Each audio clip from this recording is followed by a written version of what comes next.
Boa tarde, pessoal. Aqui é o professor Tupinambá com vocês.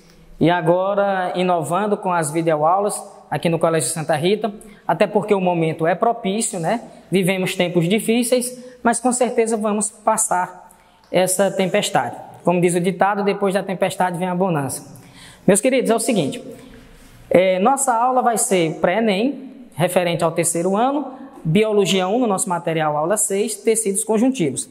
Como tecidos conjuntivos é extenso, eu vou dividir em algumas partes essa aula, tá? A gente está vendo aqui esses tópicos aqui, para depois a gente apresentar outros tópicos e encerrar tecidos conjuntivos.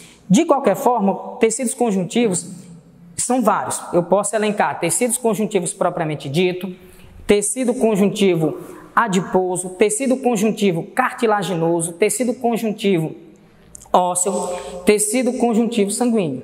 O sangue, sim, é um tecido conjuntivo, um tecido líquido, também conhecido como tecido hematopoético, mas é um tecido líquido.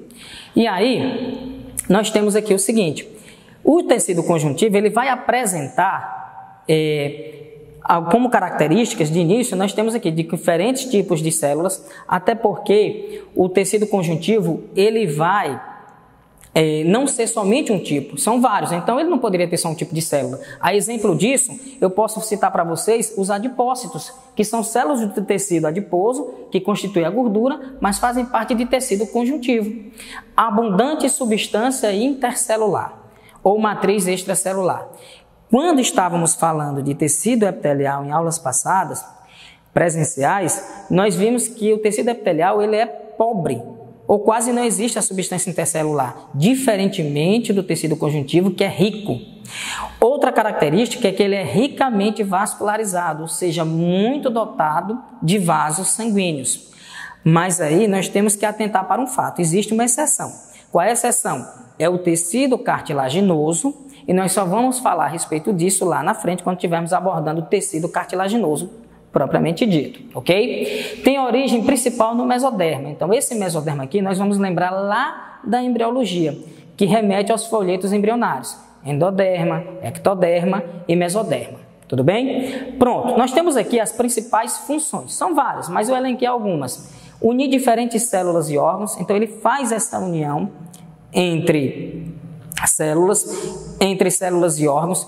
Também ele faz com que os órgãos fiquem numa certa disposição do organismo, ele ajuda essa disposição, ele tem suporte mecânico, ele dá suporte mecânico para o organismo, aos órgãos que compõem o nosso organismo, ele tem uma reserva energética, da qual nós podemos citar aqui o tecido adiposo, é uma reserva de energia que nós temos, é tanto que quando o organismo precisa, ele vai buscar onde? Ele vai buscar justamente aqui, nessa reserva energética, nesse tecido adiposo. Só lembrando que nossa primeira linha de energia são os glicídios, né? Os açúcares. Depois é que vem os lipídios, as gorduras, tá? E por último, o corpo vai atrás das proteínas, que elas também sim dão energia. Mas para o organismo, principalmente, em primeiro momento, é a glicose. Bom, constituir tendões e ligamentos. Então, isso daqui nós vamos estar um pouquinho mais adiante quando eu estiver falando de tecido conjuntivo propriamente dito. E aí nós vamos falar, por exemplo, aqui eles vão se enquadrar em tecido, na parte que eu vou chamar de tecido conjuntivo denso modelado, ok?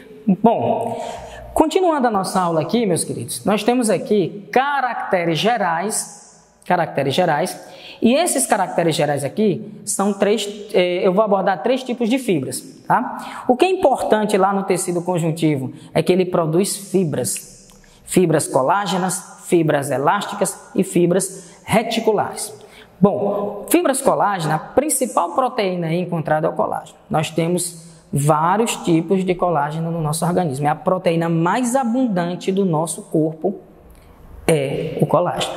E o interessante é que para termos uma produção de colágeno, nós devemos ter uma dieta também à base de vitamina C. Por quê? Porque a vitamina C ela ajuda na produção do colágeno. O colágeno ele dá sustentação à nossa pele, ele deixa a nossa pele resistente à atração. Então, quando envelhecemos, há uma diminuição da produção de colágeno e isso vai fazendo com que a pele se torne flácida. Tá? Bom, as fibras, essas fibras colágenas, elas também entram na constituição desses tendões e desses ligamentos e ficam numa disposição em paralelo, que é o que vai dar a resistência que essas estruturas têm com relação à tração. Fibras elásticas, nós temos aqui, elas vão dar elasticidade aos tecidos. Isso é bastante interessante, porque se não fosse essas fibras, não teríamos a mobilidade que a gente tem. Fibras reticulares, que vão dar sustentação aos vasos sanguíneos. Então, as colágenas são fibras mais calibrosas, em seguida vem as elásticas e, por último, as reticulares. São as fibras mais importantes, né, que nós temos aí do tecido conjuntivo. E um detalhe, quem produz as fibras colágenas? Aqui, quem produz essas fibras colágenas são os fibroblastos. E aí eu quero só fazer uma correçãozinha aqui, meus queridos, aonde são as principais células do tecido conjuntivo. Essas principais células do tecido conjuntivo, nós temos aqui fibroblastos, macrófagos, mastócitos, plasmócitos e adipócitos. Bom, fibroblasto, como eu já disse, produz fibras colágenas, produz fibras elásticas e produz fibras reticulares. Então, ele, além de fibras colágenas, eles vão produzir também fibras elásticas e vão produzir também fibras reticulares. Só fazendo aqui, por exemplo, uma ressalva, ok? Os macrófagos. Macrófagos são células que vão se originar a partir de células do nosso sistema imunológico. Então, são células que vão realizar o que? A defesa. Como essa defesa? Ou fazendo fagocitose, que é o englobamento de corpos estranhos, tá? Que porventura venham a prejudicar e querer causar algum problema patológico em nosso organismo, ou fazendo pinocitose. Bom, mastócitos, e aqui é interessante, porque quando eu falo de mastócitos, eu vou me lembrar de duas substâncias que eles podem produzir: heparina e histamina. Professor, então o que seria a heparina? Então eu posso dizer que a heparina vai ser o quê? Um anticoagulante. Bom, esse anticoagulante, ele é necessário ao nosso organismo para evitar que o sangue, por exemplo, se coagule dentro dos vasos e aí causa um problema grave que pode levar o indivíduo ao óbito. Então a heparina existe naturalmente no nosso sangue circulante para permitir que ele flua de maneira satisfatória no nosso organismo. E com relação à histamina, é uma substância, o seguinte: quando qualquer corpo estranho adentra no nosso organismo, então os mastócitos podem secretar histamina. Essa histamina ela vai servir como uma forma de aviso, identificar que algo está errado. Logo em seguida vem macrófagos, podem vir também outras células. Para quê? Para fazer a defesa naquele momento e naquele local. O problema é que quando essa histamina ela é produzida em excesso. Porque quando essa histamina é produzida em excesso, meus queridos, o que pode acontecer? Pode acontecer o que nós chamamos de choque anafilático. Então, histamina em excesso vai levar ao choque anafilático. E aí, qual é o problema do choque anafilático? É que se não for revertido a tempo, pode levar o indivíduo ao óbito.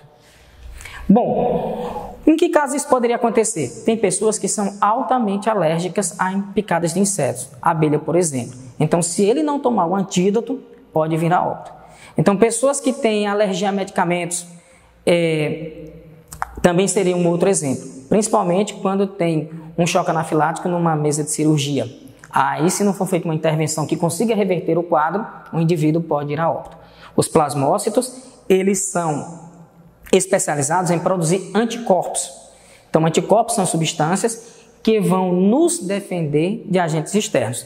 Esses anticorpos, eles podem receber o nome de imunoglobulinas, ok? Aí essas imunoglobulinas, nós classificamos elas em IgM, IgG, tá? Por exemplo. E os adipócitos, que são células do tecido adiposo, tá? Ou seja, do nosso tecido gorduroso que tem no nosso organismo, e esses adipócitos aqui vão constituir esse tecido que vai nos conferir proteção contra choques mecânicos, vai ter uma função de reserva energética, além de evitar que percamos calor. Então ele também tem aí uma função térmica em nosso organismo, ok? Então vamos dar uma pequena pausa para em seguida a gente continuar a outra parte do tecido conjuntivo, ok? E adentrar em tecidos conjuntivos propriamente dito também. Pode?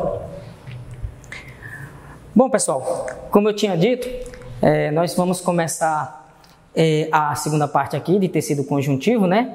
Porque teríamos que terminar com o tecido conjuntivo propriamente dito, tudo bem? Para depois a gente adentrar nos outros, como por exemplo o tecido adiposo. Bom, aqui nós temos o tecido conjuntivo propriamente dito, também pode ser chamado de tecido conectivo propriamente dito, tá? E a sigla TCPD. O tecido conjuntivo propriamente dito, nós vamos dividi-lo basicamente em modelado, denso modelado e denso não modelado. Mas aí nós temos o seguinte, nós temos aqui, ó, tecido conjuntivo propriamente dito, frouxo, que é uma outra divisão, tá? E vai suportar estruturas sujeitas a baixa pressão e atrito, então ele não vai atuar como atua, por exemplo, o denso modelado, que aguenta um estresse mecânico muito forte, tá?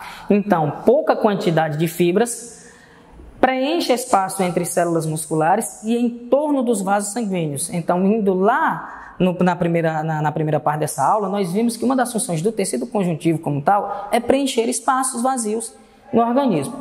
Suporta células epiteliais, ou seja, um suporte de células epiteliais, tá?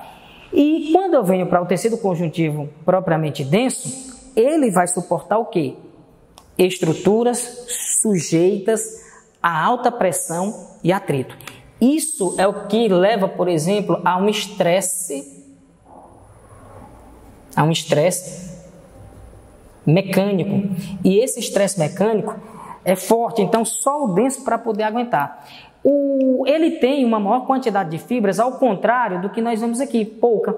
Então ele pode ser dividido em modelado e ele pode ser dividido em não modelado. Então a gente costuma chamar muitas vezes denso modelado e denso não modelado. Bom, o modelado, fibras se dispõe de forma bem organizada, em paralelo. Fibras colágenas em feixes com orientação fixa. Então isso vai conferir uma resistência muito grande à tração. Então onde é que eu vou encontrar? Nos tendões. Os tendões eles vão ser estruturas que vão ligar o quê? Ossos aos músculos. Então é importante frisar que tendões ele tem a função de ligar ossos e músculos. Enquanto os ligamentos, ele liga osso e osso, tá? Então ele vai promover o ligamento, ele vai ligar os ossos. Então aqui eu tenho tendões. Então você tem aqui o famoso tendão de Aquiles, né? Sem um tendão você não teria como movimentar o pé, por exemplo. E ligamentos, nós temos aí os famosos ligamentos dos joelhos que jogadores de futebol, quando faz um estresse muito grande, correndo ali, eles tendem a romper e aí tem que passar por um processo cirúrgico.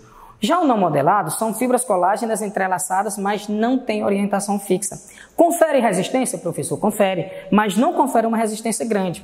Quem vai conferir uma resistência muito grande aí é o modelado. Confere elasticidade e forma cápsula de envoltório de órgãos internos. Então os órgãos eles apresentam, por exemplo, os rins eles ficam dentro de uma cápsula. Então essa cápsula que envolve os rins, por exemplo, é o que nós chamamos de tecido conjuntivo denso não modelado, tá? E aí nós terminamos essa primeira parte, que é de tecido conjuntivo propriamente dito.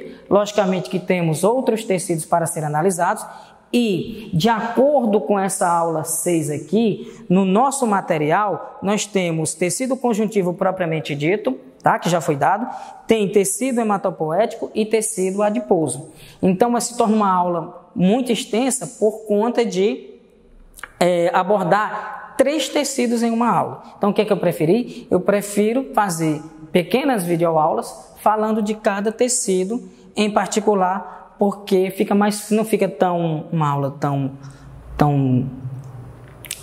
comprida e facilita também o nosso entendimento.